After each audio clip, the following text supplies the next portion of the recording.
مفيش وسائل حماية ومفيش تطعيمات، هو إيه نتيجة التحقيق اللي عملته لجنة مختصة في الغربية لسيرك أنوسة كوتا، صدق أو لا تصدق مع الصحفي أحمد الجدعي. على مسؤولية موقع قرار 24 كان في لجنة مختصة مكونة من الطب البيطري ومحافظة الغربية نفسها، وكمان حاجة تبع قصر الثقافة راحوا عشان يتابعوا إجراءات السلامة في سيرك أنوسة كوتا اللي شهد وقعة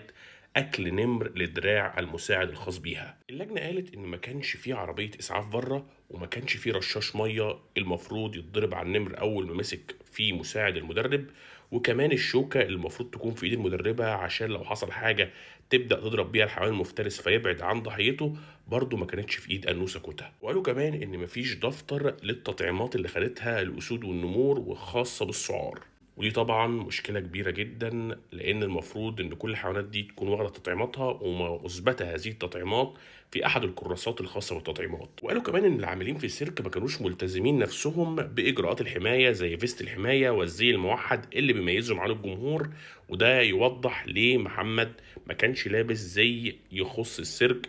على الرغم من إن الناس قالت إنه عدم ارتداؤه الزي ده بيعني إنه ما كانش أصلا شغال في السيرك، وكان المفروض يعني جاي زيارة عادية زي ما البعض ردد. دي التحقيقات الأولية ولسه تحقيقات النيابة شغالة. أنوسة كوتا تم سحب الترخيص بتاعها من وزارة الثقافة المسؤولة عن هذه العروض، ومحمد في المستشفى زي ما هو بيتلقى العلاج، وطبعا كلنا عرفنا إنه طالب دية مقدارها 5 مليون جنيه. وبالمناسبة دار الإفتاء المصرية أكدت إن دية فقد الذراع أو بطر الذراع 50 ناقة، وهو ما يعادل ال 5 مليون جنيه اللي طلبهم محمد وأسرته عشان ما يمشيش في إجراءات التقاضي ضد سيرك أنوسة كوتا.